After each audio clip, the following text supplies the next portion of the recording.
আমরা প্রত্যেক সোমবার যেমন বসি বিকেল 5টা নাগাদ, আজকেও তেমনি বসেছি।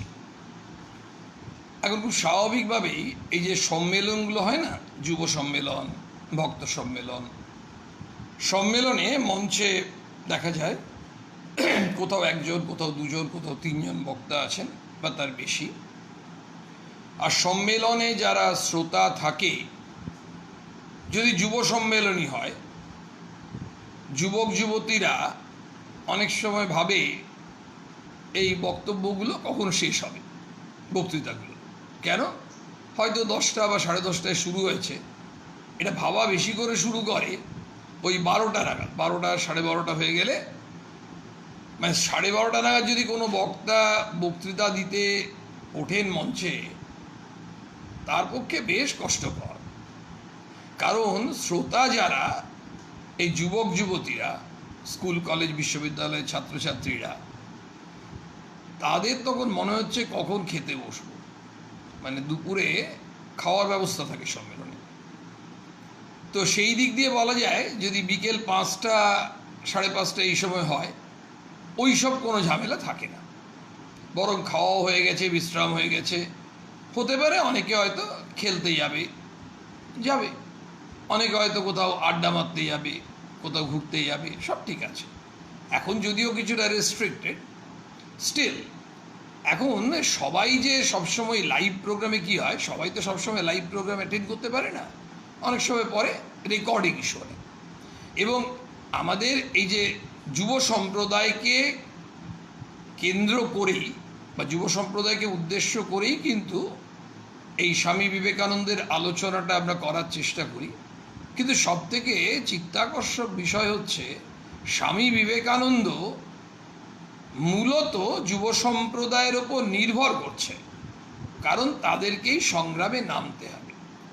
কিন্তু স্বামী বিবেকানন্দ এমন একজন ব্যক্তিত্ব, স্বামী বিবেকানন্দ এমন একজন আদর্শ, যিনি কিন্তু ওই 75 বছরের প্রবীণ মানুষটিকেও তার মনের হতাশা কাটিয়ে দেন। ফলে যারা বসে আছেন যুব সম্প্রদায়ের মধ্যে বয়সের নিরিখে পড়ছেন না, কিন্তু মানসিক দিক দিয়ে তারা বেশ সতেজ, এমন প্রচুর মানুষ কিন্তু এই আলোচনা শোনেন। আপনাদের সকলকে আমি নমস্কার, শ্রদ্ধা জানাই, আর তোমাদেরকে আন্তরিক ভালোবাসা, শুভেচ্ছা। তোমরা যারা এই যুব গোষ্ঠী, যারা স্বামী বিবেকানন্দের কর্মী, আমাদের মাঝে মাঝেই দেখি, যেমন এর আগের দিন গত সপ্তাহে অনেকে অনেক প্রশ্ন করছিলেন। হয়তো কখনো কখনো এমন হয়ে যায় যে তোমরা বা আপনারা যারা শ্রোতা, তারা হয়তো শুরু হয়েছে 5টায়, কেউ হয়তো জয়েন করেছেন 5:15-তে, কেউ 5:30 হতেই পারে। কিন্তু যখনই জয়েন করুক, আসলে তার আগে একটা আলোচনা চলছে, চলতে চলতে হয়তো মাঝখানে যদি কেউ আমরা প্রবেশ করি, আমরা অনেক সময় লিঙ্কটা ধরতে পারি না।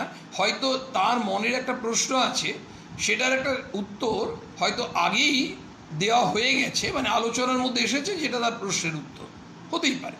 এবং সেই জন্য অনেক সময় পরে যখন রেকর্ডিংটা মানুষ শোনে, তখন দেখা যায় যে আমরা কিন্তু আমাদের যে প্রশ্ন ছিল সেটার কিন্তু আমরা জবাব ওই আলোচনার মধ্যে পেয়ে গেছি।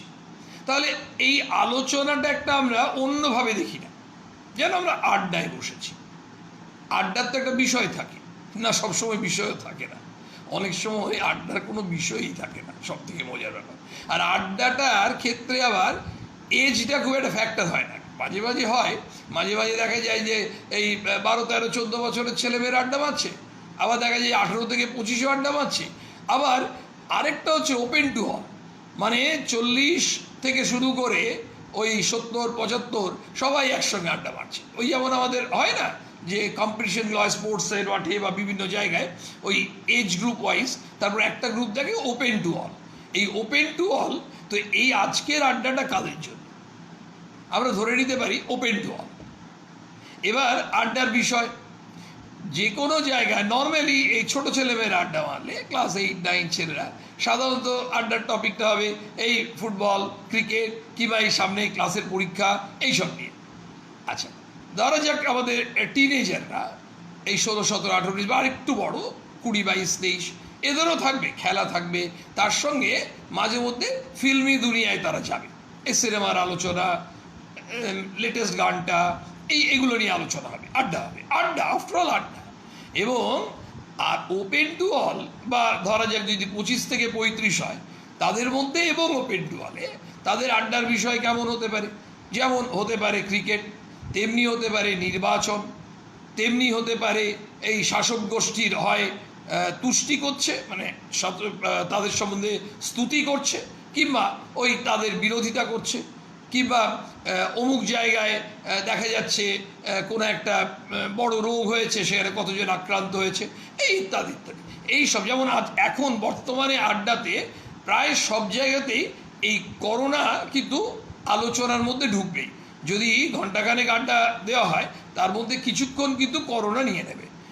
এখন বিষয়টা হচ্ছে, তাহলে আজকে আমরা যে আড্ডায় বসেছি সেটাতে তাহলে আলোচনার আড্ডার বিষয় কী হতে পারে? একটু আগে কথা হচ্ছিল যে যেমন কোনো একটা স্পেসিফিক বিষয় নিয়ে আড্ডা দিতে দিতেও আমাদের কিন্তু বিষয় চেঞ্জ হয়ে যায় মাঝে মধ্যে। যখন এই নির্বাচনের আগে বা নির্বাচনের পরে, তখন কিন্তু বিরাট উত্তেজনা, তখন 1 ঘন্টা চলে যায় শুধু একটাই বিষয়। কিংবা যদি ওয়ার্ল্ড কাপ হয় তখন কিন্তু আর কোনো টপিক আসবেই না। তো এই যে হয়, আর মাঝে মাঝে হয় মিক্সড, এই একটা টপিক থেকে আরেকটা টপিকে ডিভিয়েট করলাম, আর মাঝে মাঝে মুখরোচক আড্ডা হয়, মানে একেবারে কোনো একজন বা দুজনকে টার্গেট করে একেবারে তার সম্বন্ধে যত রকম খারাপ কথা বলা যায়, সমালোচনা করা যায়। তারপর যদি আমাদেরই বন্ধুবান্ধবের মধ্যে কেউ বেশি রাইজ করে যাচ্ছে, প্রমোশন পেয়ে যাচ্ছে, রোজগার করছে, দোতলা বাড়ি করে ফেলছে, তার জন্য একটা ঈর্ষা ভাব, সেই সব আলোচনা আমাদের মধ্যে চলে আসে। তাহলে কখনো আড্ডা হচ্ছে ইতিবাচক, কখনো নেতিবাচক, কখনো মজার, কখনো উত্তেজনাপূর্ণ, কখনো আড্ডা মারতে মারতে হাতাহাতি পর্যন্ত হয়ে যায়। কিন্তু আমাদের সেই মনে পড়ে ওই কফি হাউসের সেই আড্ডাটা, সেই মান্নাদের বিখ্যাত গান, আমরা সবাই জানি গানটা। তো ওই কফি হাউসের সেই আড্ডাটা, coffee house, Kolkata coffee house, সেখানে কিন্তু আড্ডা রীতিমতো এখনও বসে। তো তখন একটা সময় ওই কবি, সাহিত্যিক সবাই আসতেন, সাংবাদিকরা এখনও আসে, বিভিন্ন ঐতিহাসিক, তারা সব এসে ওই কফি হাউসে বসে, কফি হাউসটা হচ্ছে আড্ডার সেই জায়গা, সেই জন্যই মান্নাদের সেই বিখ্যাত গান।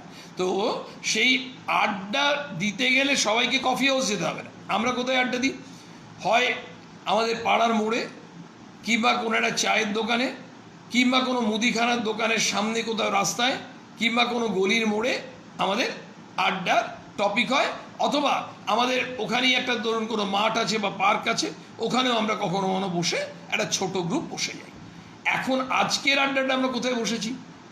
যে যার নিজের বাড়িতে বসেছি, কিংবা হয়তো রাস্তাতে আছেন, কিংবা এমনও হতে পারে ওই অফিস থেকে বেরোননি, এমনও হতে পারে, এই ধরনের আমরা বিভিন্ন জায়গায়। তো আমাদের হাতে চায়ের কাপ, নিশ্চয়ই আপনাদের অনেকের হাতে চায়ের কাপ এখন আছে, চায়ের কাপ, কফির কাপ আছে। কেউ বা হয়তো এখন শুনছেন না, পরে রেকর্ডিংটা শুনতে শুনতে তোমরা হয়তো চপ মুড়ি খেতে খেতে শুনবে, সেটাও হতে পারে। তাহলে আজকে আমরা একটু সবাই মিলে আড্ডা দিচ্ছি। কেন আড্ডা দিচ্ছে? আমাদের আড্ডার মোটামুটি একটা বিষয় বার করা যায়। বিষয়টা এই ধরনের ভাবি যে আমরা যে যা পড়াশোনা করছি, কেউ চাকরি করছি, কেউ বা বেশ কিছুদিন ধরে চাকরি করছি, ইত্যাদি ইত্যাদি, কেউ ব্যবসা করছি, যে যেমনভাবে আছি। তো মানে ছাত্রছাত্রী আছে, চাকুরিজীবী আছে, ব্যবসায়ী আছে, মধ্যবয়স্ক মানুষ আছে, মূলত যুব সম্প্রদায় আছে। সবারই একটা সাধারণ বিষয়ই দেখা যাক যে আমরা কি করতে পারি, আমরা কি করতে পারি, আর আমরা কাদের জন্য কি করতে পারি। প্রথম হচ্ছে আমরা নিজের জন্য কি করতে পারি, আমরা পরিবারের জন্য কি করতে পারি, আমরা আমাদের পাড়ার জন্য কি করতে পারি, আমাদের যারা গ্রামে আছে আমরা আমাদের গ্রামটার জন্য কি করতে পারি, আমাদের সমাজের জন্য, আমাদের দেশের জন্য, পৃথিবীর জন্য। হঠাৎ করে মনে হতে পারে যে উত্তরপাড়ায় থাকে ছেলেটা, সে ভাববে আমি পৃথিবীর জন্য কি করতে যাব, আমি কি করতে পারবো, আমার কি ক্ষমতা আছে। মেদিনীপুরে একটা প্রত্যন্ত গ্রামে একজন মেয়ে আছে, সে ভাবতে পারে, সেই বোনটি ভাবছে যে আমার পক্ষে আমার পাড়ায় বা আমার গ্রামের জন্য কিছু ভাবতে পারি, আমি আবার পৃথিবীর জন্য কি করব। আসলে বিষয়টা হচ্ছে আমরা দেশের জন্য, পৃথিবীর জন্য কি করব, স্বামী বিবেকানন্দ কিন্তু ওই দেশ বলতে দেশের সাধারণ মানুষকেই বুঝিয়েছেন। তিনি বলতেন, nation lives in the cottage. দরিদ্রের কুটিরেই জাতির জীবন স্পন্দিত হচ্ছে, দরিদ্রের কুটিরে। তাহলে আমরা কখনো ভাববো না যে দেশ বলতে আমাদের দেশের জন্য কিছু করার নেই। এই যে এখনই কথা হচ্ছিল যে আমরা বিশ্বের জন্য কি করতে পারি, আমাদের এখনো যে ভাইরাস এর ভয়ে মানুষ ভীত ত্রস্ত, তার তো এখনো ওষুধ বেরোয়নি, এর তো রিসার্চ চলছে। আমরা জানি যে কোন দেশ থেকে এই ওষুধটা বেরোবে। তাহলে যদি একজন ভারতবাসী ভারতবর্ষ থেকে যদি বেরোয়, তাহলে ভারতবর্ষের মানুষই তো পৃথিবীর সমস্যার সমাধান করলো। তাহলে ভারতবর্ষ না ইটালি না আমেরিকা না বাংলাদেশ না জাপান আমাদের দেখার দরকার নেই। ঘটনা হচ্ছে আমরা যখন নিজেরা প্রস্তুত হব, তখন আমাদের প্রস্তুতিটা এমন হবে, আমি যে কাজটাই করব সেটা কোথাও একটা কন্ট্রিবিউশন থাকবে, আমার একটা অবদান থাকবে। ওই সেই দোহাটা আমাদের অনেকেরই জানা, জব তুলসী জগ মে আইयो जग हंसे तुम रोए, ऐसा करनी कर चलो कि तुम हंसे जग रोए। जब तुलसी जग में आइयो जग हंसे तुम रोए। আমরা দেখে থাকি একটা ছোট্ট বাচ্চা, নবজাতক শিশু যখন জন্মাচ্ছে, তখন কি হচ্ছে, জগ হাসে তুম রোয়ে, বাচ্চাটা কিন্তু কাঁদছে। ওই যে স্বামীজিও বলছেন কিন্তু, প্রাণ সাক্ষী শিশুর ক্রন্দন, সাক্ষী শিশু। বাচ্চা যে কাঁদবে, একটা শিশু যখন জন্মে কান্নাকাটি, সে বেঁচে আছে। শুনলাম আইও জগ হাসে তুম রোয়ে, সারা পৃথিবী কাঁদে, সারা পৃথিবী হাসবে। তো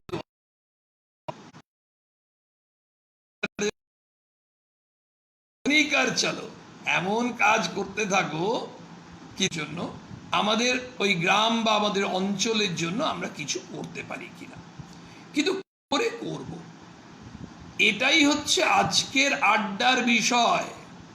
আমরা কি করে আমাদের পাড়া প্রতিবেশীর জন্য কিছু। আরেকটা দ্বিতীয় বিষয়, আমরা কেন করব। তো যদি কেন করব আর কি, তাহলে আমরা স্বাভাবিকভাবেই আড্ডা থেকে এই নির্যাস নিয়ে বেরোবো যে আমাদের কিছু করতে,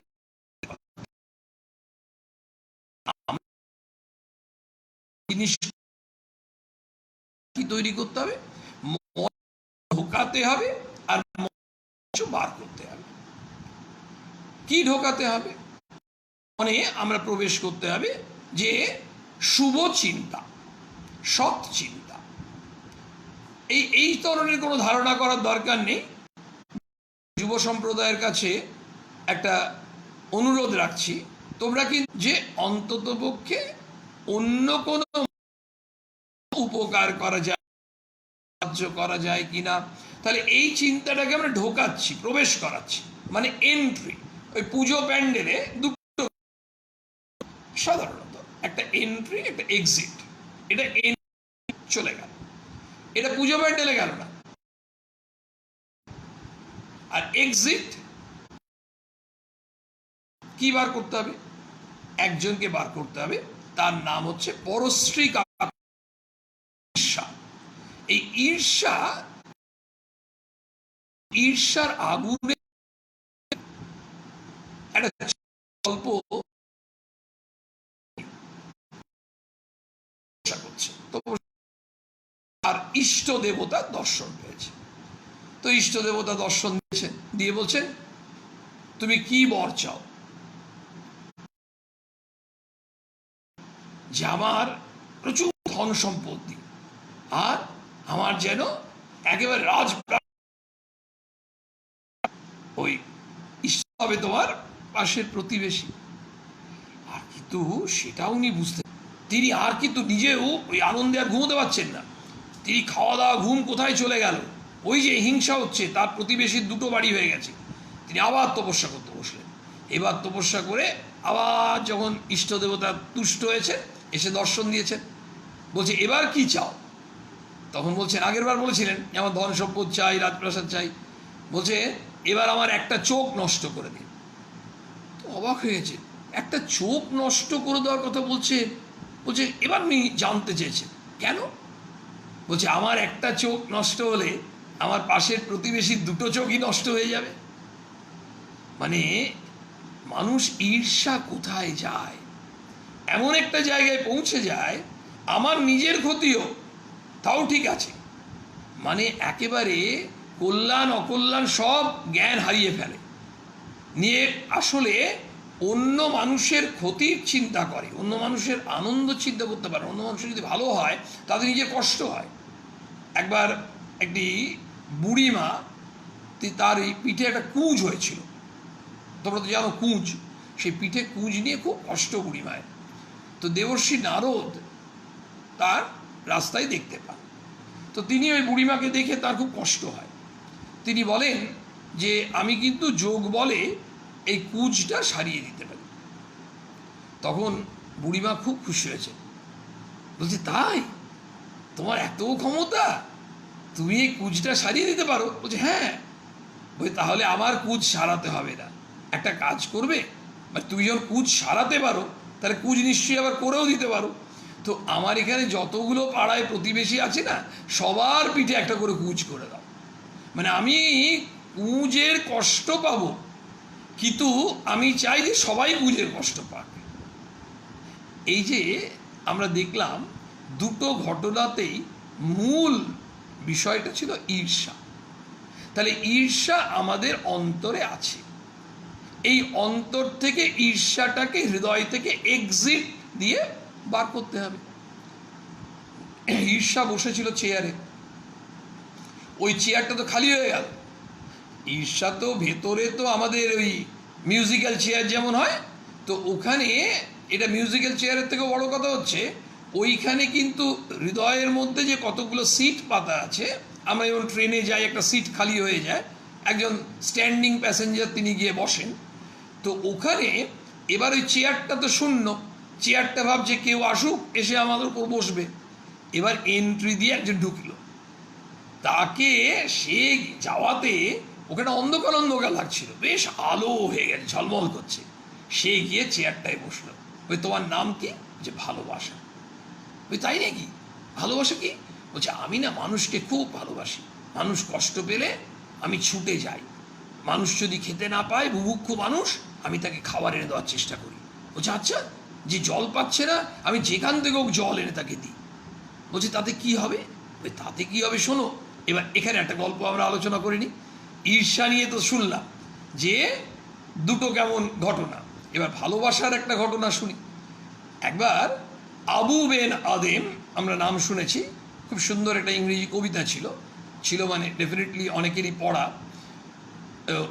কবিতার এক জায়গায় আছে Abou Ben Adhem top the list, মানে ব্যাপারটা হচ্ছে কোথায় টপার হলো, যে এটা মাধ্যমিকের 1 থেকে 10 নয়, বিষয়টা হচ্ছে একদিন আবু বেন আদেম, তিনি খুব সৎ মানুষ, ভালো মানুষ, মানুষের উপকার করে বেড়ান, কোনো স্বার্থ নেই, কিন্তু মানুষকে সাহায্য করেন, ভালোবাসেন, ওই আবু বেন আদেম ঢুকেছেন। এবার তাকে দর্শন দিয়েছেন যেমন ইষ্টদেবতা, একে দর্শন দিয়েছেন অ্যাঞ্জেল, মানে দেবদূত, দেবদূত তাকে দর্শন দিয়েছেন। তো দেবদূত এসছেন, তখন ইনি বলছেন, আবু বেন আদেম বলছেন যে আচ্ছা আপনি যে এসেছেন, আপনার হাতে তো দেখছি একটা বিরাট তালিকা, লিস্ট, ওতে কি আছে? বলছে ওতে আমাদের নাম লেখা আছে। তাই নাকি? কাদের নাম লেখা আছে? বলছে যে যারা ভগবানকে ভালোবাসে। তাই নাকি? যারা ভগবানকে ভালোবাসে, যারা ভগবানের ভক্ত, তিনি তো ভালো মানুষ, কিন্তু ভগবানের ভক্ত, তো ইনি ধরে নিয়েছেন এনার নাম তো থাকবেই। তখন দেবদূতকে বলেছেন একটু দেখুন আমার নামটা তো আপনি জানেন। দেবদূত খুঁজেছেন একদম প্রথম থেকে শেষ পর্যন্ত, কিন্তু খুব গ্লুমি মুখ নিয়ে, খুব একেবারে বিমর্ষ হয়ে তাকে বলছেন না তোমার নামটা তো এই তালিকায় নেই, খুবই দুঃখিত। তো বলছেন ঠিক আছে, আমারও খুব কষ্ট হলো, আচ্ছা আবার কি কোনো, বলছে হ্যাঁ আবার হয়তো একটা তালিকা হবে, সেটা হচ্ছে ভগবান যাদের ভালোবাসেন। পরের দিন আবার দেবদূত তাকে দর্শন দিয়েছেন। এবার দেবদূতের তালিকা, ইনি জিজ্ঞেস করেছেন আজকে কিসে, বলছে আজকে হচ্ছে ভগবান যাদের ভালোবাসেন। আবু বেনাদেম ভাবছেন আমি ভগবানকে ভালোবাসি, ভগবানের ভক্ত, এই তালিকাতেই আমার নাম নেই, তাহলে ভগবান যাদের ভালোবাসবেন সে তো বিরাট কঠিন তালিকা, সেই তালিকাতে কি আমার নাম থাকবে? তবু খুব একেবারে চিন্তিত মনে তাকে একটু বললেন, অনুরোধ করলেন, কাতর প্রার্থনা করলেন একটু দেখবেন। দেখা গেল তিনি খুঁজে একেবারে প্রথমে, টপ দ্য লিস্ট, ভগবান যাদের ভালোবাসেন তার একেবারে প্রথম নাম হচ্ছে আবু বেনাদেম। কেন? ভগবান তাদেরই ভালোবাসেন যারা ভগবানের সন্তানদের ভালোবাসেন, যারা ওই অন্ধ মানুষটাকে, খোড়া মানুষটাকে, কুষ্ঠ মানুষকে, ভিখিরিকে, ওই গরিব শ্রমিকটাকে, ওই ক্ষুধার্ত মানুষটাকে, ওই আর্ত মানুষটাকে ভালোবাসছেন, তার জন্য অনুভব করছেন, তাকে ভগবান ভালোবাসেন। তাহলে ভগবান আমাদের ভালোবাসবেন এটা যদি আমরা চাই, তাহলে আমাদের কি করতে হবে? আমরা বললাম স্বামী বিবেকানন্দের কথা শুনবো। হঠাৎ স্বামী বিবেকানন্দের কথা শুনবো কেন? বলে স্বামী বিবেকানন্দ আমাদের আইডিয়াল, তাহলে স্বামী বিবেকানন্দের কথাটাই শুনে নি। স্বামীজি বলছেন আমি যদি দেখি না যে আমার ফটো নিয়ে তার সামনে পুজো করা হচ্ছে, আরতি করা হচ্ছে, তাহলে আমি ভূত হয়ে এসে ঘাড় মুটকে দেব। মানে বিবেকানন্দ কিন্তু চাইছেন না যে বিবেকানন্দের কথাগুলো অন্ধের মতো বিশ্বাস করো আর বিবেকানন্দের ছবির সামনে আরতি করো, সেটা কিন্তু বিবেকানন্দ চাইছেন না। বিবেকানন্দ তো সেই মানুষ নন। তিনি বলছেন আমাকে তোমার কিছুই করতে হবে না, আমার ফটোর সামনে দাঁড়িয়ে প্রণাম করো আর আরতি করো, আমি তো বলছি না। তুমি গিয়ে মানুষকে ভালোবাসো, তুমি মানুষের পাশে দাঁড়াও, কিছুই না। প্রত্যেক দিন না হলেও আমরা প্রায়ই দৈনন্দিন জীবনে হাজারো সুযোগ পাই। আমরা যখন ট্রেন, বাস, অটো ধরতে যাই, আমরা যেখানেই যাই না কেন, যখন রাস্তা দিয়ে যাচ্ছি, বেশিরভাগ সময় এই ক্রাইসিসটা বাদ দিয়ে রাস্তায় কি ভিড় থাকে, অফিস টাইম, পিক আওয়ার্সে, কিন্তু ওই যে সিগন্যালে অসংখ্য গাড়ি দাঁড়িয়ে আছে, তার মধ্যেই পথচারীরা দৌড়য়, এক্ষুনি লাল আছে সবুজ হয়ে যাবে, কিন্তু তখন ওই অন্ধ মানুষটাও দৌড়য়, কিন্তু অন্ধ মানুষটা দৌড়াতে পারে না, ওই স্টিকটা নিয়ে আস্তে আস্তে যাচ্ছে, আর সেই সময় সিগন্যাল গ্রিন হয়ে গেছে, গাড়িগুলো একেবারে দৌড়চ্ছে ওই ঝড়ের গতিতে।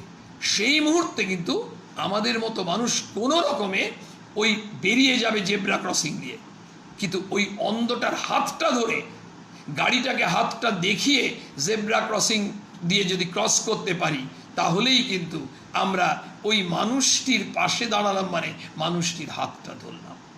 এই মানুষের হাত ধরার জন্য কোনো বিশেষ নির্দেশ নেই। লকডাউনের সময় নির্দেশিকা আছে, কখনো বলছে সন্ধ্যে 7টা থেকে সকাল 7টা পর্যন্ত বেরোনো যাবে না, নাইট কারফিউ, কিছুদিন আগে পর্যন্ত শুনছিলাম। ইনস্ট্রাকশন একেবারে, এই যে দৃঢ় শর্ত দেওয়া হচ্ছে, সেই শর্ত মানতে হবে। কিন্তু বিবেকানন্দের কাছে কোনো শর্ত নেই। অবশ্যই যখন শর্তের প্রয়োজন, শর্ত দিতেই হবে। বিবেকানন্দ কি বলছেন? তুমি নিজে প্রস্তুত হও, কিন্তু এই প্রস্তুত হওয়ার জন্য বলছে তুমি যদি বড় হতে চাও, তাহলে যে গুণাবলীর কথা বলছেন তার মধ্যে একটা বারবার বলছেন, absence of jealousy and suspicion. এই যে জেলাসি, ঈর্ষা, আমরা দুটো ঈর্ষার ঘটনা শুনলাম, এই দুটো ঈর্ষার ঘটনা আমাদের কষ্ট হলো। ওই মানুষটা বলছে আমার একটা চোখ নষ্ট করে দাও, তাহলে আবার প্রতিবেশীর দুটো চোখ নষ্ট হবে। কতটা অমানবিক হলে, ওই ঈর্ষাপরায়ণ হওয়ার জন্যই এতটা মানুষ তখন আর মানুষ থাকে না, তার আচরণ পাশবিক হয়ে যায়। বুড়িমা তার কুঁজটা না সারিয়ে তিনি চাইছেন বৃদ্ধা কিন্তু তিনি চাইছেন প্রতিবেশীদের পিঠে একটা করে কুঁচো। তাহলে ভাবতে হবে ঈর্ষা মানুষকে কোথায় নিয়ে যায়। সেই জন্য ওই অন্তরের মধ্যে যে চেম্বারটা আছে, ওই চেম্বারটাই হচ্ছে আমাদের কন্ট্রোল রুম। ওই কন্ট্রোল রুমটাকে ইলেকশনের সময় এই ফ্লাড হলে, সাইক্লোন হলে কন্ট্রোল রুম খোলে সরকার থেকে। এই কন্ট্রোল রুম থেকে একজনকে বার করলাম, কাকে? ঈর্ষাকে। কাকে ঢোকালাম? ভালোবাসাকে। কেমন ভালোবাসা? আমরা আবু বেনাদেমের ঘটনা শুনলাম। কিন্তু এই দুটোই কি খুব সহজ? ঈর্ষাকে বার করে দেব আর ভালোবাসাকে ঢুকিয়ে দেব? না, ঈর্ষা বার করা খুব কঠিন। ঈর্ষা এমন একটি রোগ, আমরা ক্যান্সারকে ভয় পাই, আমরা সেই ধরনের যদি জন্ডিস হয়, কোনো বিশেষ ধরনের জন্ডিস, তাকে আমরা ভয় পাই। আমরা অফকোর্স কোনো টিউমার হলে ভয় পাই, গল স্টোন হলে চিন্তা করতে পারি, এখন করোনা আক্রান্ত হলে লোকে ভীত হবে। এগুলো সব রোগ, কিন্তু এই রোগগুলো সবারই সবসময় হবে না, কিন্তু আর হলে তার ট্রিটমেন্ট আছে ম্যাক্সিমাম ক্ষেত্রে। ঈর্ষা রোগটা যে কোনো মানুষের হতে পারে, এবং তার জন্য ওই 6-8 বছর 10 বছর নয়, একেবারে 5-6 বছরের বাচ্চা থেকে একেবারে দেখা যায় মানুষটা যখন মৃত্যুশয্যায়, তখনও পর্যন্ত তার মধ্যে ঈর্ষা রোগে আক্রান্ত হয়ে আছে। কিন্তু কেন? যারা মধ্যবয়স্ক তাদের মধ্যে ওই ভাবটা এসেছে কিন্তু ছোটোর থেকে। একটি ঘটনা বলি, কলকাতার বাসে যাচ্ছে একটি ছেলে, তার ব্যাগের মধ্যে জলের শিশি, মানে জলের বোতল। তো কলকাতার বাসে জলের বোতল নিয়ে ব্যাগে করে যাচ্ছে, তো স্কুলের ছেলে, বাচ্চা ছেলে, এমনি কত ছেলে যায়। হঠাৎ করে একজন অসুস্থ হয়ে গেছেন বাসের মধ্যে, তাড়াতাড়ি জল জল, হঠাৎ বাচ্চাটার ব্যাগের ওই খোপ থেকে দেখা যাচ্ছিল একজন জলের বোতলটা বার নিয়েছে, নিয়ে বলছে খোকা নিলাম, ওনাকে জল দিতে হবে। এই খোকা জলের বোতলটা কেড়ে নিয়েছে, বলছে না, আমার জলের বোতল থেকে জল আমি কাউকে দেব না। বলছে উনি তোমার ঠাকুমা, দেখো। বলছে আমার ঠাকুমা নন। বলছে ওই তো, তা তিনি অসুস্থ, জলটা দাও। বলছে না, আমাকে বাড়িতে বলে দিয়েছে যে তোমার জল তুমি নিজে খাবে, কাউকে দেবে না। এই তার মধ্যে যে বীজটা আমরা বপন করে দিচ্ছি, এই কিন্তু ছোট্ট ছেলেটা, ওই 6 বছর 7 বছরের ছেলেটা একটা সময় কিন্তু 25 বছর 27 বছরের ছেলে হবে। তার মধ্যে কিন্তু ওই আমি নিজে ভালো থাকবো, আমি আমারটা কাউকে দেব না, এই যে আরেকটা রোগের কথা এলো, এর নাম স্বার্থপরতা। এ কিন্তু অলরেডি অন্তরের মধ্যে ঢুকে বসে আছে। আবার আমাদের কাজ এই স্বার্থপরতাকে আবার এক্সিট দিয়ে বার করতে হবে, আবার এন্ট্রি ঢোকাতে হবে। এন্ট্রিতে কাকে? নিঃস্বার্থপরতাকে। মানে আমি শুধু স্বার্থের জন্য কাজ করব না, আমি বাঁচব। কেমনভাবে বাঁচব? ওই বিবেকানন্দের আদর্শে বাঁচব। They alone live who live for others. তারাই জীবিত যারা অন্যের জন্য জীবিত। ওই যে একটি ছোট্ট মেয়ের ঘটনা আমার মনে পড়ছে, আমি অনেক সময় বলে থাকি, আসলে আমার খুব ভালো লাগে ঘটনাটা। গায়ে কাটা দিয়ে ওঠে, এমনি মানুষ কত আছে চারিদিকে আমরা জানি না, আমরা ভাবি আমরাই খুব ভালো। ছোট্ট মেয়ে, গরিব, অত্যন্ত গরিব, ওই কুড়ে ঘরে থাকে রাঁচিতে। তখন একেবারে খুব শীত পড়েছে, প্রবল ঠান্ডা, ওই 3 ডিগ্রি 4 ডিগ্রি টেম্পারেচার চলছে। ওই রাঁচি আশ্রম থেকে ওই মেয়েটি মাঝে মাঝেই রাঁচি আশ্রমে আসে, মহারাজের সঙ্গে কথা বলে, মহারাজ তাকে কিছু খেতে দেন, বিস্কিট দেন, লজেন্স দেন, ঠাকুরের প্রসাদ দেন, ও আবার প্রণাম করে মন্দিরে চলে যায়। আর কিন্তু ওই বাচ্চা মেয়েটির খুব ইচ্ছা ওই মহারাজ একবার তার বাড়িতে যান।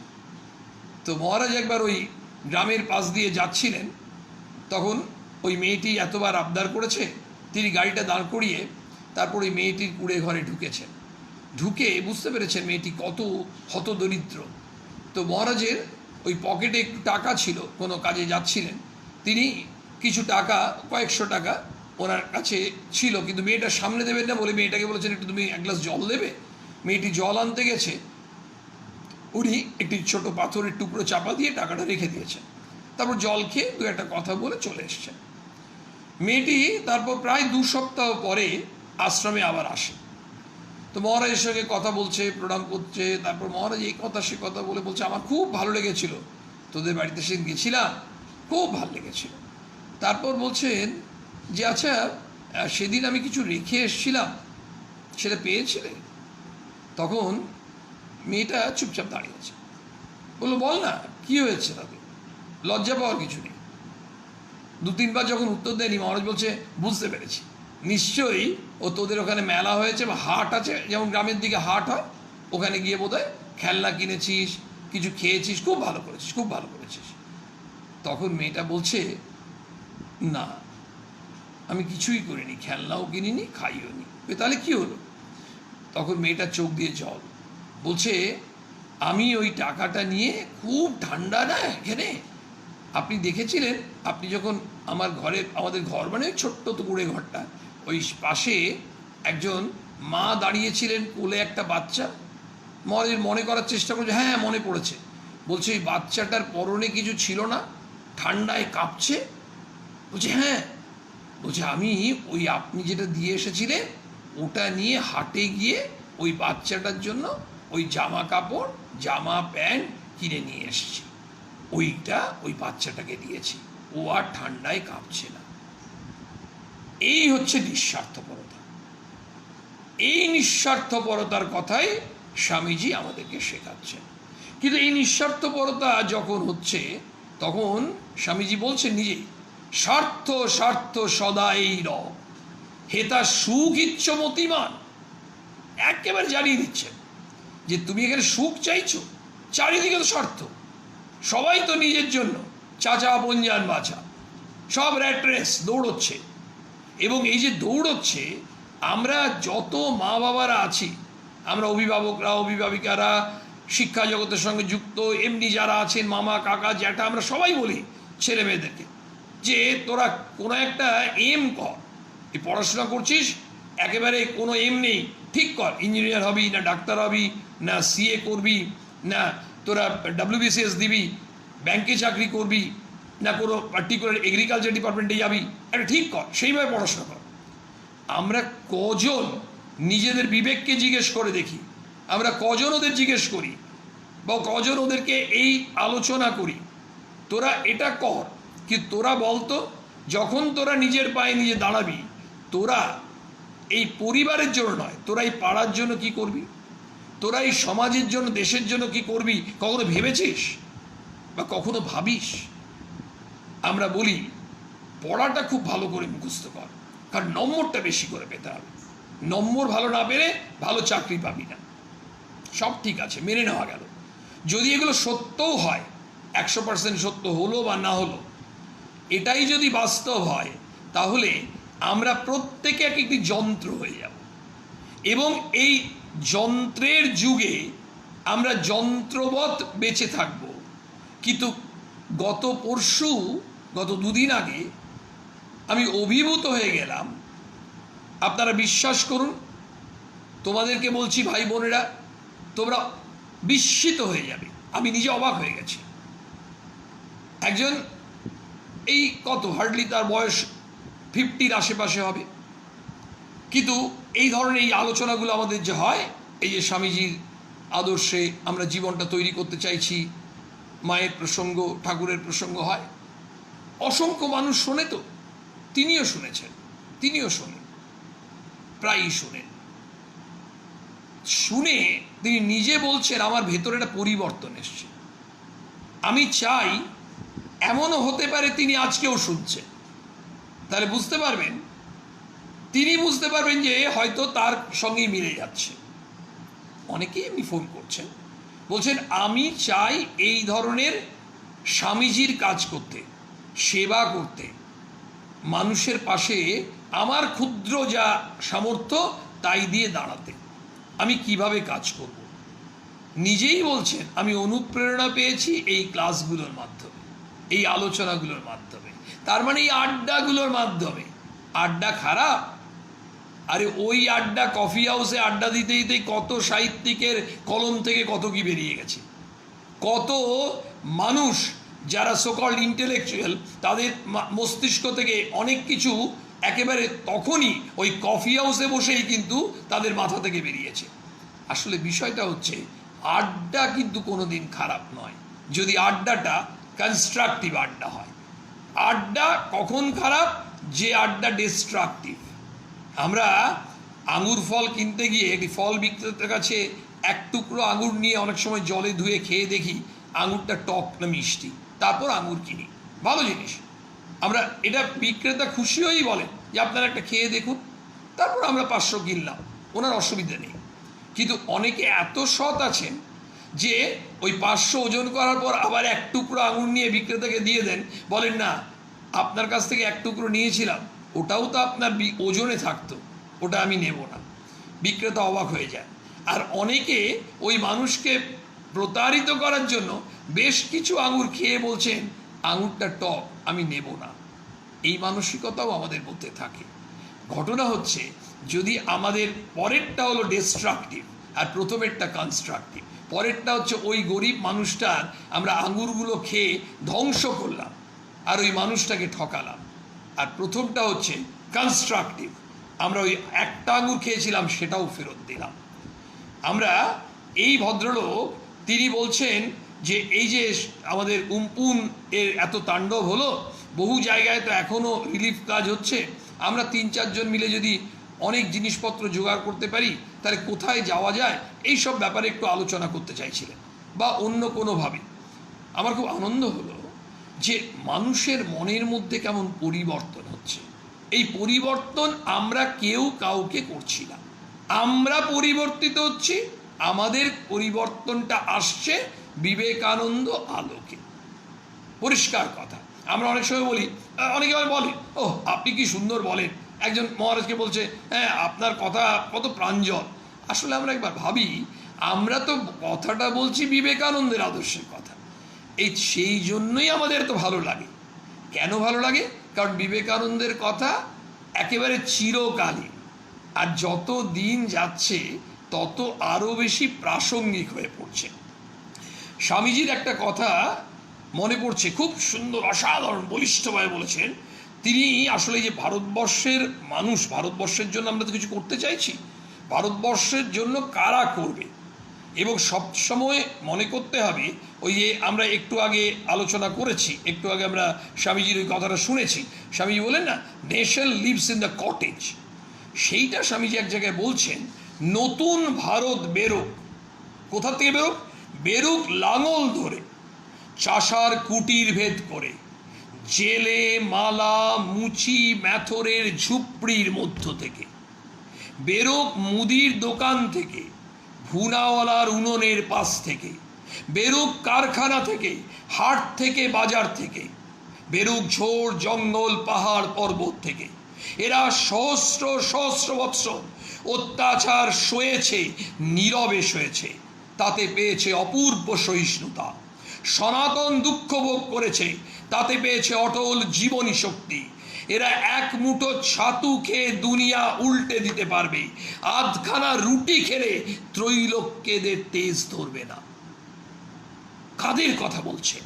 ওই মানুষের কথা, ওই রিক্সাওয়ালার কথা, ওই মালা মুচি ব্যাথরের কথা, ওই চাষার কথা, ওই মুদি ভাইয়ের কথা বলছেন। এই মানুষগুলো, এদের থেকেই নতুন ভারত বেরোবে। অর্থাৎ আমরা যাদেরকে অনেক সময় ঘৃণা করি, তুচ্ছ তাচ্ছিল্য করি, তাদের মধ্যে একেবারে অটল জীবনী শক্তি, তাদের কি তেজ! আমরা দেখেছি আমাদের যে কোনো, যদি রানীগঞ্জে দেখি, কলকাতার বড় বাজারে দেখি, আসানসোল বাজারে দেখি, যেখানে দেখব অদ্ভুতভাবে যে কোনো বাজার এলাকায় ওই ঠেলা নিয়ে যাচ্ছে, আর ওই ঠেলার ওপরে বিরাট বিরাট বস্তা একেবারে বোঝাই করে মানুষটা নিয়ে যাচ্ছে, একটা গামছা বেঁধেছে খালি গায়ে, তার তেজ কি! ওইভাবে যাচ্ছে একটা আপে, অদ্ভুতভাবে তার শক্তি, ওই এক মুঠো ছাতু খেয়ে। কিন্তু ওই মানুষটা হঠাৎ করেই দেখে ওই আপে ঠেলতে ঠেলতে কোনো রকমের ঠেলাটা দাঁড় করিয়ে ছুটে যায় ওই মানুষটা, যদি দেখে আরেকটা মানুষ পড়ে গেছে, তাকে তুলে লোককে ডাকে, আপ আইয়ে ইধার, একজনের এই হয়েছে, এই মানুষটার মধ্যে নিঃস্বার্থপরতা আছে, ওই চাষি ভাইটার মধ্যে আছে, ওই জেলের মধ্যে আছে, ওই মুচি ভাইটার মধ্যে আছে, ওই কুলি ভাইটার মধ্যে আছে। বিবেকানন্দ বলছেন এদের কাছ থেকেই নতুন ভারত বেরোবে। ওই নতুন ভারত, যে ভারতের কথা আমরা বলি ভারত আবার জগৎ সভায় শ্রেষ্ঠ আসন লবে, ওটা কথার কথা নয়। এই ভারতবর্ষকে তৈরি করতে পারে তোমরা, তোমাদের মতো যুবকরা। এই যে মানুষটা যে ঠেলা নিয়ে যাচ্ছে, কত সময় তোমরা সাইকেল নিয়ে যাও, এবং আমি অনেকের কাছে শুনেছি, তোমাদের মতো ভাই বোনদের কাছে শুনেছি, আমার খুব আনন্দ হয়। এই যে আমাদের যুব পাঠচক্রগুলো হয়, খুব আনন্দ হয়। তোমরা বলো যে আমরা যখন দেখি যে অমনিভাবে যাচ্ছে, আমরা নিজেরা সাইকেলটা দাঁড় করিয়ে দিয়ে এই স্বামীজির কথা শুনতে শুনতে আমাদের মধ্যে পরিবর্তন এসছে। আমরা নিজেরা ওই ঠেলাটাকে আপে ঠেলে দিই। কেন ঠেলে দিই? যাতে ওই আমাদের ওই চাচার যেন কোনো কষ্ট না হয়, ওই আনোয়ার চাচার যেন কোনো কষ্ট না হয়। ওই যে মানুষটি, সেই মানুষটি নাম আমরা জানি না, আমরা একটা কাল্পনিক নাম বললাম। আমরা জানি না উনি শর্মাজি না মিশ্রজি, আমি জানি না, কিন্তু এটুকু জানি ওই মানুষটা আমাদেরই এক কাকা, আমাদেরই এক দাদা, আমাদেরই এক ভাই। ওই যে তাকে ঠেলে দিলাম তার ঠেলাটাকে, সেই মানুষটার কষ্টটা একটু লাঘব হলো, এটার নামই সেবা। সেবা যখন আমরা করতে যাব, আমাদের মনের মধ্যে ওই দুটো জিনিস এন্ট্রি নিয়েছে। আমরা সবাই মনে আছে তো? হ্যাঁ, নিশ্চয়ই মনে আছে। এটা ক্লাস হচ্ছে না, এটা আড্ডা হচ্ছে। আড্ডাতেও তো আমরা মাঝে মাঝে বলি, এই কি বললাম, এই কত সেঞ্চুরি, কটা সেঞ্চুরি?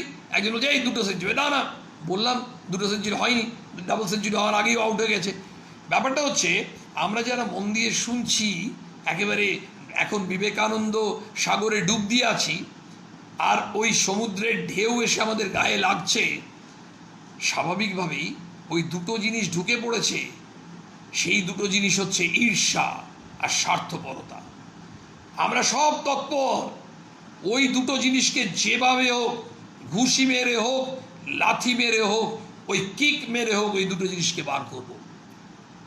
যেমন একটা গরু যখন বাগানে ঢুকে পড়ে, বেশ তরকারি টরকারি হয়েছে, ছাগল ঢুকে পড়ে, তাড়াতাড়ি দেখা যায় বাড়ির মানুষ, বাড়ির যিনি আছেন, তিনি কোথার থেকে একটা ছড়ি নিয়ে হোক, এই নিয়ে হ্যাট হ্যাট হ্যাট হ্যাট করে গরুটাকে, ছাগলটাকে, গেটটা খোলা ছিল, ঢুকে পড়েছে, সবজিগুলো নষ্ট হয়ে যাবে, মানে তাদেরকে বার করছে, এক্সিট। তাহলে আমাদেরকে যেভাবে হোক ওই ঈর্ষা এবং স্বার্থ চিন্তাকে ওই এক্সিট দিয়ে বার করতে হবে। এবং বার করার পরে ওই নো এন্ট্রি বড় একটা বোর্ড ঝুলিয়ে দিতে হবে তাদের সামনে, তোমাদের আর প্রবেশের কোনো অধিকার নেই, নো এন্ট্রি। এবার এন্ট্রি দিয়ে দুজনকে ঢুকিয়ে দিলাম মানে এবার আর কিন্তু কিক মেরে নয়, এবার হচ্ছে খুব আদর করে তাদেরকে হাত জোড় করে বলছি, তোমরা ঢোকো বাবা, আমার ভেতরে ওই 2টো চেয়ার খালি আছে, অন্য কেউ ঢুকে পড়লে মুশকিল। ওই দুজন, এটা মজা করে বলছি, আমরা যখন ট্রেনে অনেক সময় বসি, এবার দেখা যায় যে একটা সিট খালি হলো, দুজন দাঁড়িয়ে আছে, আমরা সব নিজেরাই ভাবি ওই দুজন দাঁড়িয়ে আছে, তার মধ্যে একজন হয়তো চেহারা শীর্ণকায়, আরেকজনে বেশ মোটা সোটা চেহারা। আমরা ভাবছি এই যেটুকু জায়গা আছে শীর্ণকায় যদি বসেন খুব ভালো হয়, কারণ তাহলে অন্তত আরাম করে বসতে পারবো। আর যেই ওই মোটা সোটা চেহারার মানুষটি বসবেন না, আমাকে ওটা চেপে বসতে হবে। মানে ব্যাপারটা হচ্ছে আমাদেরও কিন্তু চাহিদার উপর নির্ভর করে, কিন্তু চাহিদার উপর তো সবসময় তো হবে না। দেখা গেল ওই যাকে চাইছিলাম তিনি বসলেন না, তিনি হয়তো পরের স্টেশনে নেমে যাবেন। তেমনি আমরা যদি চাই তাহলে হবে না, আমাদের চাওয়ার মধ্যে আন্তরিকতা আছে কি? আমরা কি চাই সত্যি ওই 2টো চেয়ারে এই দুজন বসবে?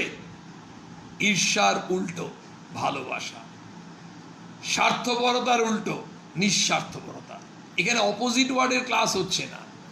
সত্যি যদি ভালোবাসা ঢোকে, তাহলে আমরা আবু বেন আদেম হয়ে যাব, অর্থাৎ আমাদেরকে ভগবান ভালোবাসবেন, আমরা ভগবানকে খুঁজতে যাব না, ভগবান আমাদের ভালোবাসবেন। কি করে বুঝবো?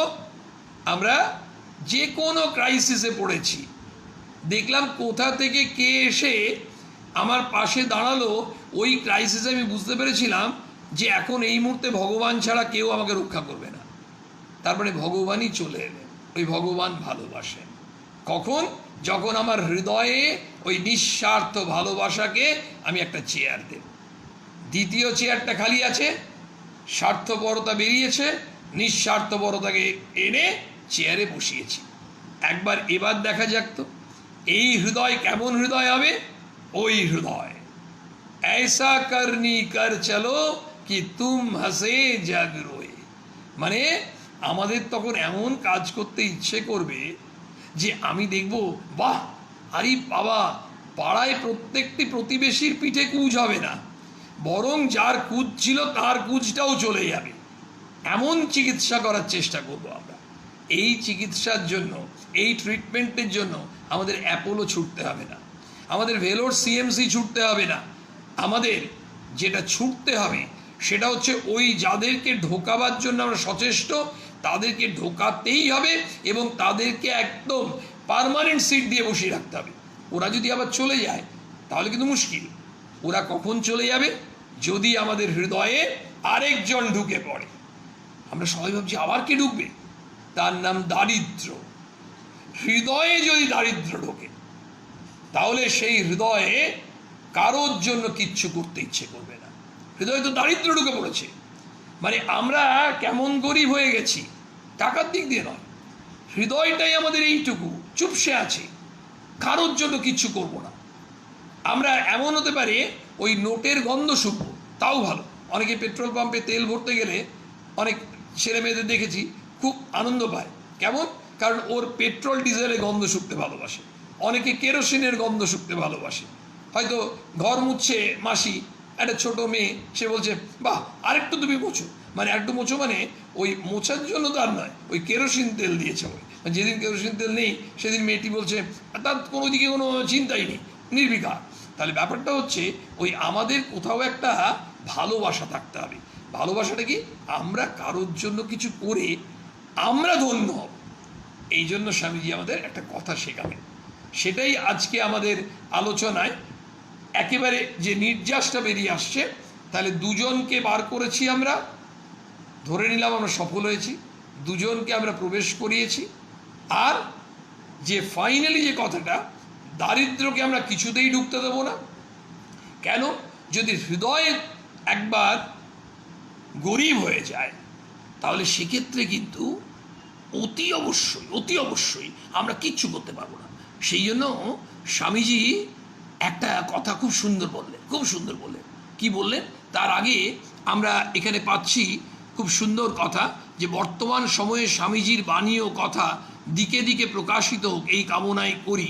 এই যে আমাদের কি সুন্দরভাবে অঞ্জনবাবু বলেছে, এবং এই যে আমাদের এক একজন বিভিন্ন রকমভাবে এই যে স্বামীজির বাণী ও কথা দিকে দিকে প্রচারিত হোক এই কামনা করি, এটা কে কামনা করতে পারে? যার হৃদয়ে দারিদ্র ঢোকেনি। সেই জন্য তিনি চাইছেন, সেই ভাই সেই দাদা চাইছেন, কি চাইছেন? যে স্বামীজির এই যে কথাগুলো, এগুলো চারিদিকে ছড়িয়ে যাক। আমরা তখনই বলতে পারবো এটার মধ্যে তো নিঃস্বার্থপরতা।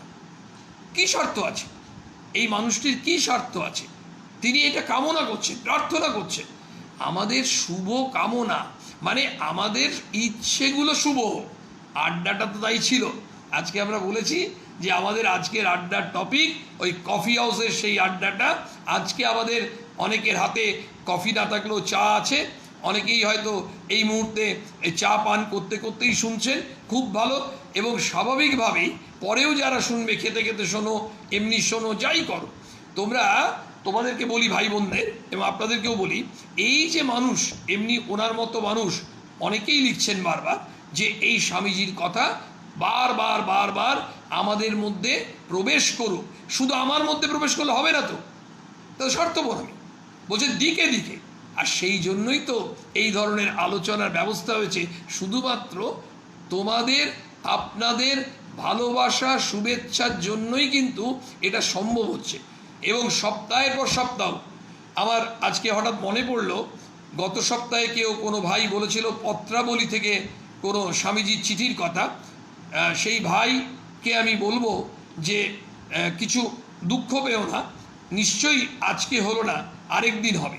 আমাদের আসলে পুরোটাই কিন্তু কোনো প্ল্যান্ড হতে হয় না।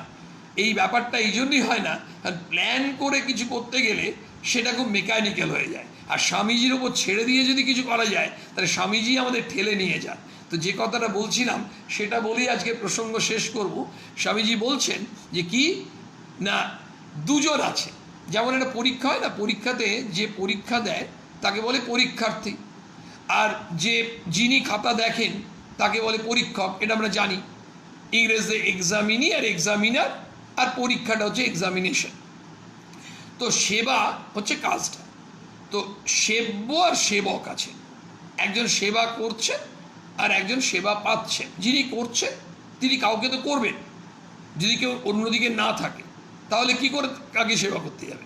মানে আমাদের কাছে দেওয়ার মতো অনেক কিছু আছে, কিন্তু আমরা দেবো কাকে? এবং প্রতিদিন হচ্ছে, কালকে একটি আশ্রম থেকে আমাকে রাত্রেবেলায় ফোন করা হয়েছে, সন্ধ্যেবেলায় অলরেডি একটা ভালো অ্যামাউন্ট তারা সংগ্রহ করেছেন ভক্তরা মিলে। এবার কোনো একটা জায়গায় যাবেন, সেখানে নিয়ে আমরা স্পট ঠিক হচ্ছে। কিন্তু মানে এখন সবসময় মনে হচ্ছে আমরা কিছু না কিছু করি। মানুষের মনে কিন্তু এই আগ্রহটা অনেক বেশি হয়েছে। তো স্বামীজি এখানে একটু আমাদেরকে সচেতন করে দিচ্ছে যাতে আমাদের মধ্যে অহংকার না চলে আসে। বলছে দেখো, দুজন আছে। যিনি দিচ্ছেন তার নাম দাতা, আর যিনি নিচ্ছেন তিনি হচ্ছেন গ্রহীতা। এর মধ্যেই বলি, ভাই কিন্তু এর মধ্যেই লিখে দিয়েছে, কিছু মনে করেননি, এবং আজকের বিষয়টা আরও অনেক মধুর। তো ঘটনা হচ্ছে আসলে এই বিষয় মধুর, এই মাধুর্য, এটা সবটাই কিন্তু স্বামীজি আমাদেরকে তৈরি করছেন, তো মধুর হবে। এবং ওই যে মনে করেনি ভাই, এটা ভাইয়ের কিন্তু উদারতা, উদার চিন্তা। এই যে আমরা কেন দুঃখ পাবো, আমরা অ্যাকসেপ্ট করব, কত লিবারেল। এইটা হচ্ছে স্বামীজিকে ধরলে আমাদের মধ্যে এই পরিবর্তন আসবে। তো স্বামীজি বলছেন দাতা আর গ্রহীতা। যিনি দিচ্ছেন দাতা, যিনি গ্রহণ করছেন গ্রহীতা। এবার আমরা যখন দিই না কাউকে, 5 টাকাই দিই, কিন্তু রুটি দিই, যা দিই, আমাদের মনের মধ্যে অনেক সময় একটা ভাব আসে, আমি তো দিচ্ছি, তো এমনি ডাকলাম, যেমন কুকুরটাকে ডাকি, এই নিয়ে যাও, কারণ তোমার তো দরকার, তুমি নিয়ে যাও। স্বামীজি কিন্তু একদম অন্য ফিলসফি দিয়েছে। এটা বলেই আজকের আলোচনা, আজকের আড্ডাটা, আলোচনা কেন আড্ডা, আজকের আড্ডাটা আমরা শেষ করবো। আড্ডাও তো কোথাও না কোথাও বন্ধ করতে হয়। সবাই বলে চ আর হবে না, অনেক হয়ে গেছে, এবার গিয়ে রাত্রে খেতে হবে তো বাড়িতে। তো ঘটনা হচ্ছে যে কি ব্যাপার না, বলছেন না গো, এটা করলে হবে না। দাতাকে বলছেন যে দেবে, ওই তুমি যেমন ভগবানকে হাঁটু গেড়ে বসে প্রণাম করো, তুমি এমনি হাঁটু গেড়ে বসে, মানে রাস্তার মধ্যে হাঁটু গেড়ে না বসলেও, মানে তুমি ওইভাবে বিনম্রভাবে তাকে একটু মনে মনে প্রার্থনা করো যে তুমি আমার এইটা গ্রহণ করো, গ্রহণ করে ধন্য করো। মানে আমি খুব ইচ্ছা যে তোমাকে এই একটু রুটি তরকারি তোমার বাটিতে দিতে চাইছি, তুমি একটু খেও, আমার দেখেই মনে হচ্ছে তুমি ক্ষুধার্ত। আর এই গ্রহীতা এবার দাতার ভাবটা বুঝতে পারবে। কেন বুঝতে পারবে? তার ভেতরে ঈশ্বর, এনার ভেতরে ঈশ্বর। ইনি বুঝতে পেরেছেন যে খুব আন্তরিকভাবে বলছে, ভালোবেসে বলছে, অহংকার করে বলছে না। তখন গ্রহীতা যিনি নেবেন, এবার তার মুখেও হাসি, সে ভগবান হাসছে, তিনি এবার পারমিশন দিচ্ছেন। মানে গ্রিন সিগন্যাল, ওই রেড সিগন্যাল হয়েছিল তো, মানে দাতা খুব টেনশনে আছে যে সিগন্যালটা কখন গ্রিন হবে। গ্রিন না হলে তো মানে ড্রাইভার সাহেবরা বসেই থাকে একদম স্টার্ট দিয়ে, গ্রিন হলেই দৌড়বে। তো বলছে যে এই কখন, মানে আপনি যদি একবার উনি হেসে বলেন, তখন উনি বলছেন হ্যাঁ, মানে এই যে মাথাটা নাড়েন কি সুন্দর করে, অর্থাৎ দাতা হাঁটু গেড়ে দিচ্ছেন, দিতে চাইছেন, আর গ্রহীতা তাকে অনুমতি দিচ্ছেন, আচ্ছা তুমি দাও, আমি নিচ্ছি। এইটা হচ্ছে সেবার ফিলসফি, এইটা হচ্ছে। এবং এটা করতে গেলে আমার হৃদয়ে দারিদ্র ঢুকতে পারা যাবে না। আজকের আড্ডার থেকে পরের দিনের আড্ডায় আবার কোন দিকে চলে যাব জানি না, কিন্তু একটা জিনিস আমরা আজকে নিশ্চয়ই স্বীকার করব যে আমাদের আড্ডাটা জমে উঠেছে। কেন জমে উঠেছে? ওই যে বিভিন্ন গল্প শুনলাম, তার জন্য শুধু না, বুঝলাম ভাই আমরাও আবু বেন আদেম হতে পারি, আমরা ওই ভালোবাসবো, মানুষকে একটু কিছু যদি যা যেটুকু পারি করার চেষ্টা করব। অন্ততপক্ষে লোকে হিংসা করে লোকের ক্ষতি করার চেষ্টা করব না, এটা কেন করতে যাব? তারপর পাড়ার জন্য, সমাজের জন্য, দেশের জন্য কি করব দেখা যাক না। আমরা পরবর্তী দিনে দেখি আমাদের স্বামীজি কিভাবে শেখান। কিন্তু ওইটা আমরা দেখেছি যে নতুন ভারত বেরোবে, কেমনভাবে বেরোবে বলে দিয়েছেন। লাঙল ভেদ করে, চাষার কুটির ভেদ করে, লাঙল ধরে আসবে, চাষার কুটির ভেদ করে আসবে, এবং ওই যে বালা মুচি ম্যাথরের ওই ঝুপড়ির মধ্যে দিয়ে আসবে। অর্থাৎ ওই গরিব মানুষের মধ্যে থেকেই কিন্তু নতুন ভারত বেরোবে। সেই ভারতবর্ষকেই আমরা চাইছি।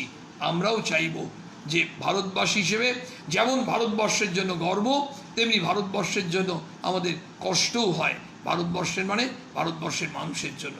ফলে আমরা আন্তরিকভাবে স্বামীজির কাছে প্রার্থনা করব, এবং স্বামীজি দায় দিয়েছেন আমাদের উপর, তোমাদের যুব সম্প্রদায়ের উপর, সেই দায়টা নিতে স্বীকার করো।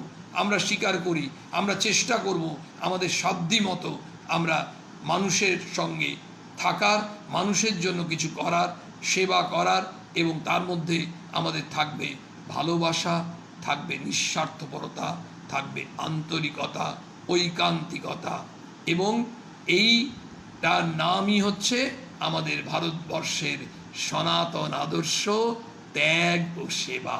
এটাই স্বামীজি আমাদের শুনিয়ে গেছেন।